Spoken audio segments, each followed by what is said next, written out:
Welcome, everybody. You're listening to Reflect to Redeem, episode 104, where I help you reflect to redeem your life. I am your host, Mentor Mel, and today's episode is going to dive into those insecurities and address those experiences that are negatively affecting your present.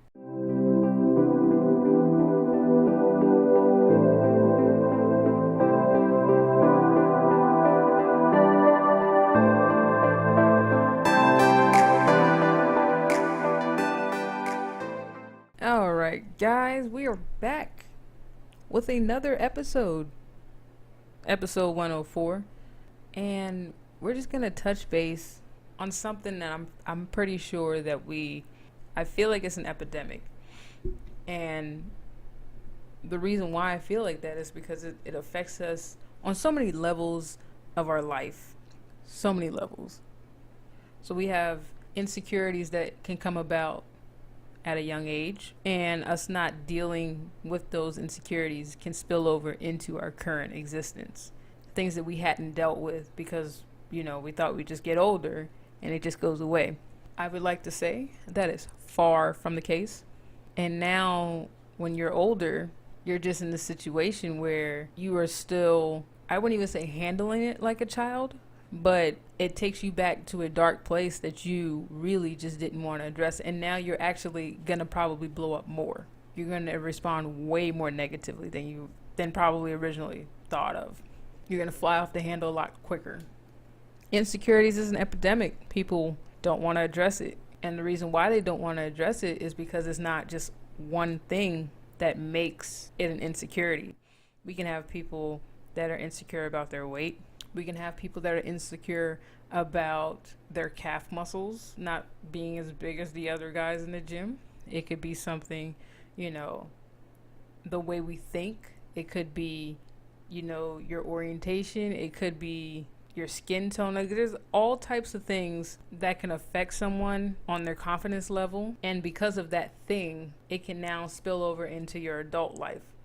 Now let's go into your childhood, and let's say you're very insecure about your skin. Now, I know people that have darker skin, and I think melanin is a beautiful thing, all shades of it.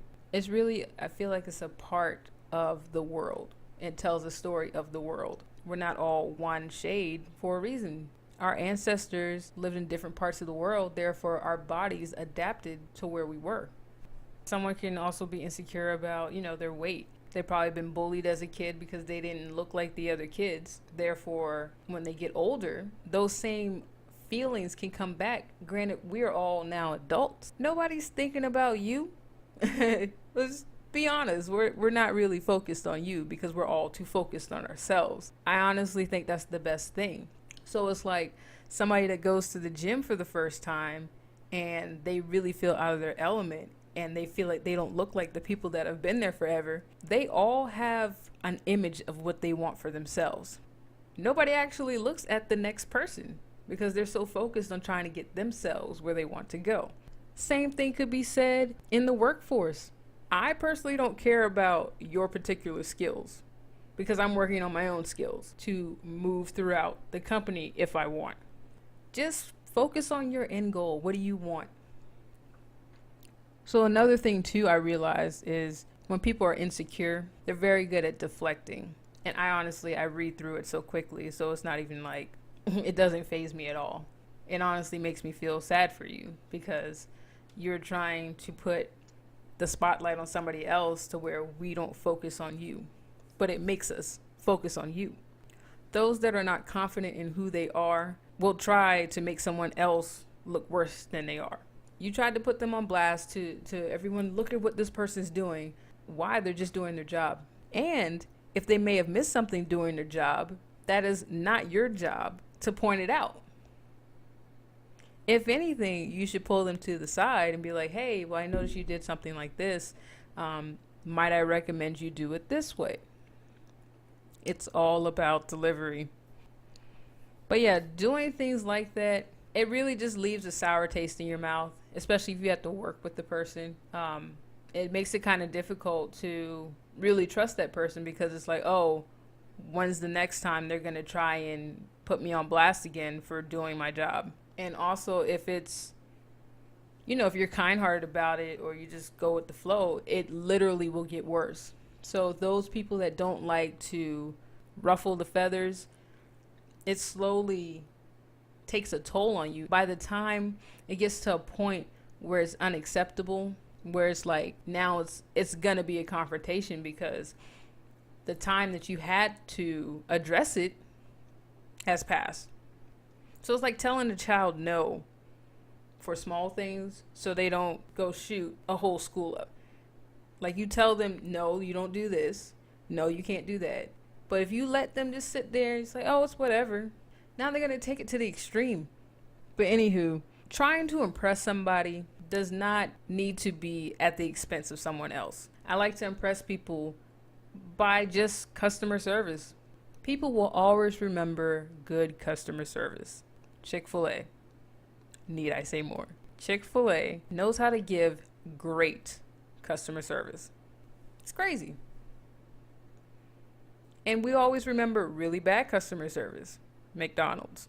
When you're trying to impress somebody, you really don't need to belittle someone else to make yourself seem super duper best. It really just puts a spotlight on you like, man, this guy really, really sucks. I really don't want to be around him.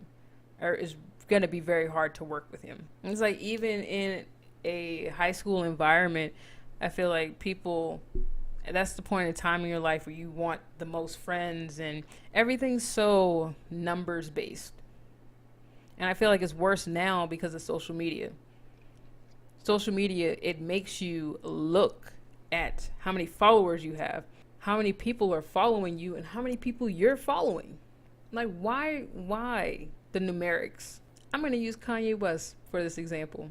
And granted, 2018 was probably not his best year. But he did say one good thing.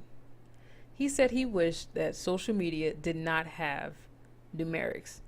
He wished that it didn't have how many followers you had, how many people are following you. I totally agree with him.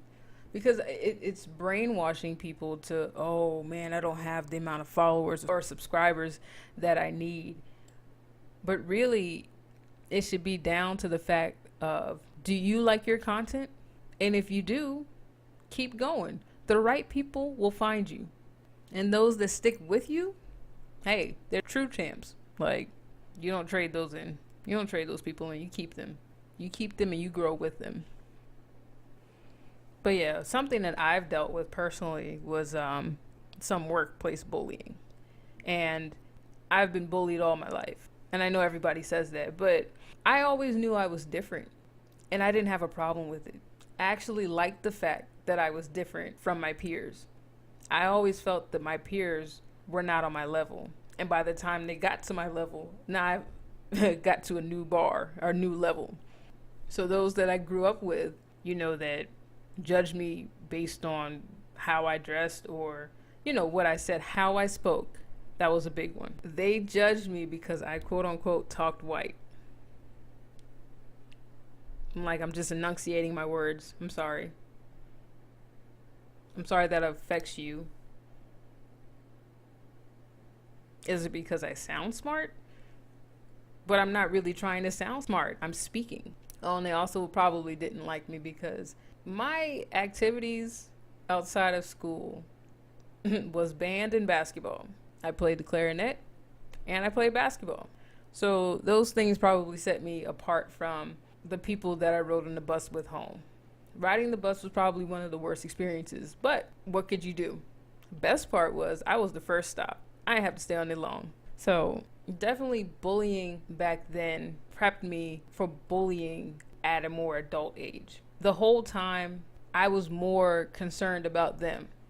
Why do you feel the need to downplay me to make yourself seem better? You're already in a higher position. You're already getting paid more than I am. What more do you want from me? Those are things that I never understood. But as I was in it, I just made sure I distanced myself from that type of environment. It wasn't healthy. It wasn't conducive to me growing. But overall, workplace bullying is something that is there, but for some reason people don't want to deal with it or address it because these are now adults. My thing is, if these are adults, then we should really be able to tone it down. High school may be a little bit different because there's more clique-based stuff, but if cliques are happening in a work environment, that tells you the maturity level of the people that you're working with. That was another thing I was sad about, because overall it just showed, hey, y'all are acting like a bunch of high schoolers. But I'm not going to subject myself to this type of environment because I'm not in a managerial position to really get on y'all like the manager should. I'm just going to part ways. It's the best thing I could do. So the biggest thing about dealing with bullying is definitely separating yourself from the environment. Now, those bulliers, they're definitely dealing with major insecurities that is really affecting their present. You are literally in a higher position. Why are you not happy with your current status? Those that aren't happy want others to feel how they feel. Those that are miserable want company. We want to all be miserable. That way I know that this is just life. This is just going to be how it is. Woe is me. Feel sorry for me. Join me. I refuse. Because I'm not one to sit and complain, it bothered them. It completely bothered them. This was an anomaly. Like, okay, cool, whatever. But overall, how you treat people is a reflection on you, not the person that you're treating badly. How the person that is being treated badly deals with you speaks volumes of their character. If you get no reaction out of them, wow, the patient levels. I need those that are having issues that they aren't dealing with to really sit back and reflect on your life and really do a true analysis. Like, I probably did not do the best that I could do. I probably could have handled the situation better. Bullying is an epidemic. Insecurities is a huge epidemic. It's an epidemic that people are afraid to really deal with. But the best part about your insecurities is it's inner. Nobody knows about it but you. Nobody knows about your struggle but you. So there's no room for judgment. No one can judge you on you trying to be a better you. You have things in your past that, yes, were rough. But are you going to let that dictate who you become? Who you are? I refuse to. So even in school bullying, I feel like that's a whole nother ball game to workplace bullying. But school bullying is literally hiding in a group of people, especially if it's a group of people that are attacking a person. And then there's always people that are in the group that don't necessarily agree with the head honcho bullier. They just go along with it because they don't want to be the subject. And that just tells me that they can't handle that. So if you sit there and don't say anything, you're just as bad as the one that's saying everything. So for me, I was an outsider. I always liked to be friends with the person that people didn't take the time to understand or want to understand. Because everybody has a story. Everybody deserves that friend that truly cares about them. But also those people from school that were bullies in school, hopefully they got out of it. Sometimes they don't. So now they're in the real world. Life. We're gonna say real world equals life. Now they're dealing with life. Life in the form of what's popular now. So social media is the huge thing that almost everybody has, because everybody has basically a smartphone. So within our smartphones, we're able to access all these different avenues to see what other people are doing. And it is now kind of enforced the bullying because you don't see the face of the person that actually types if they don't want to be seen. If they don't want to be seen, they can make it so. So now we got these trollers.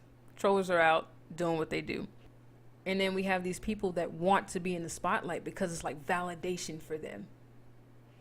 This is now, oh, look at me. I'm in the spotlight. Everybody look and care about what I'm doing.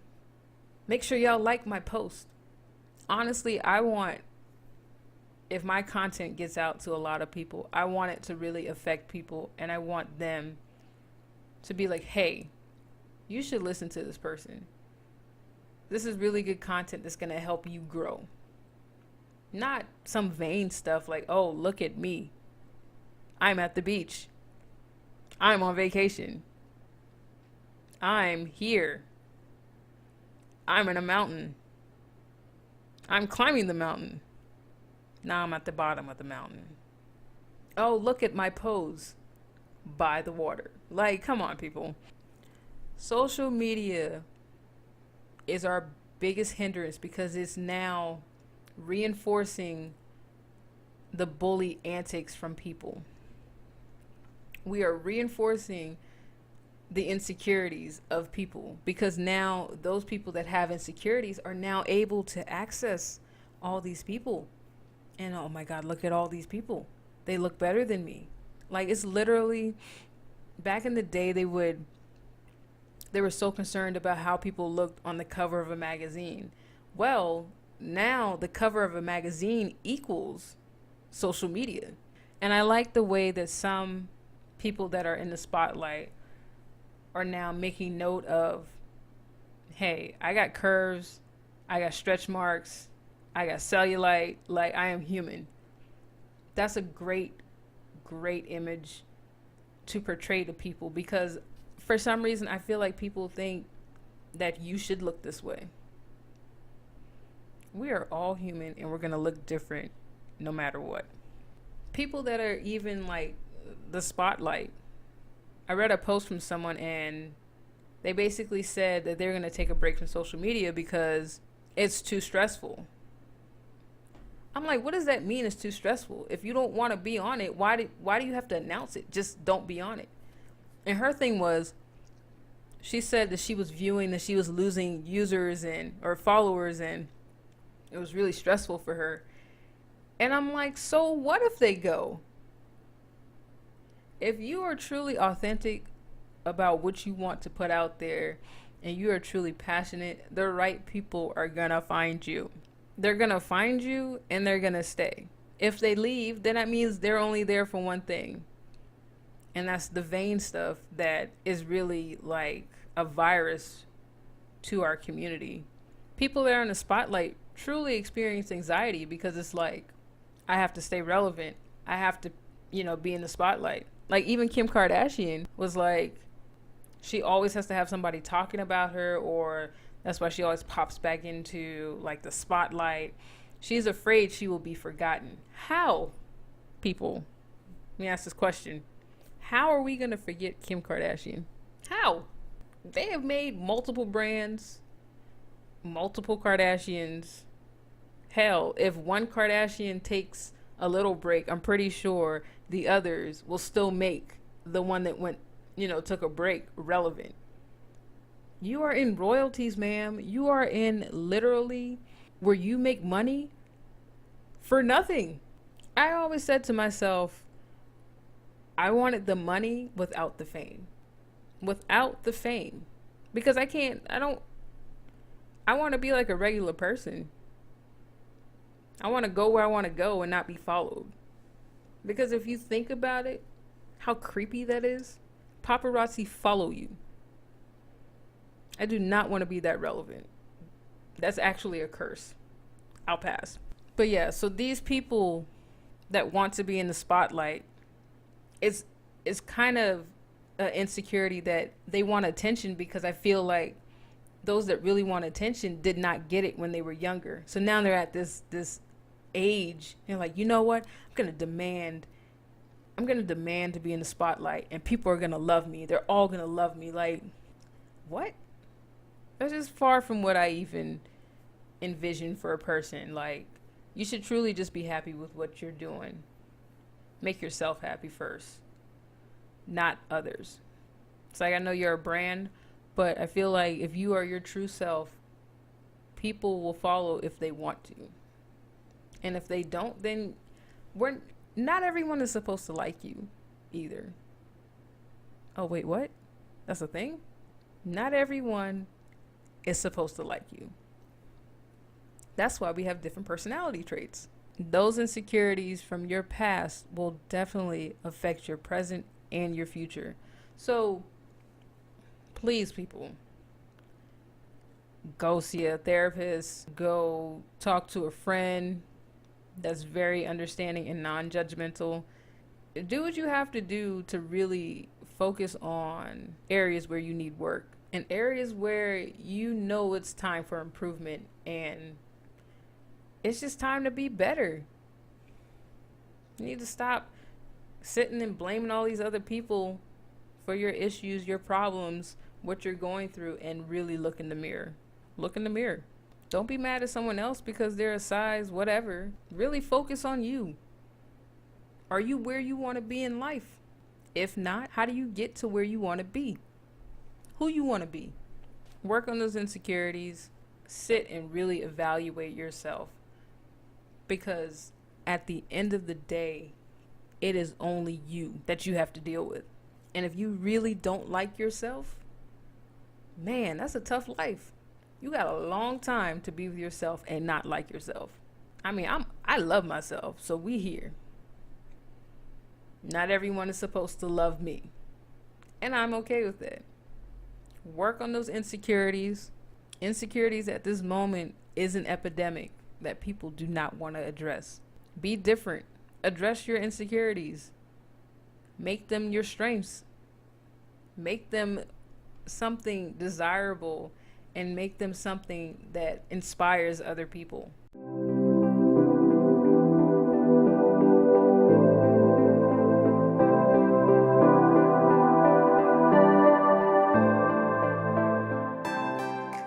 Thanks for listening, guys. I appreciate you all sticking with me through these episodes. My goal is for everyone that's listening to my podcast to really push yourself to go past your comfort zone. I hope you all realize that good and bad things happen to everyone. How you respond determines where you will end up in life. Trust that you being you is not a mistake, regardless of what people may tell you. Remember, success begins and ends with Y, O, and U. Until we meet again, this is Melanie McFadden, aka Mentor Mel, signing off.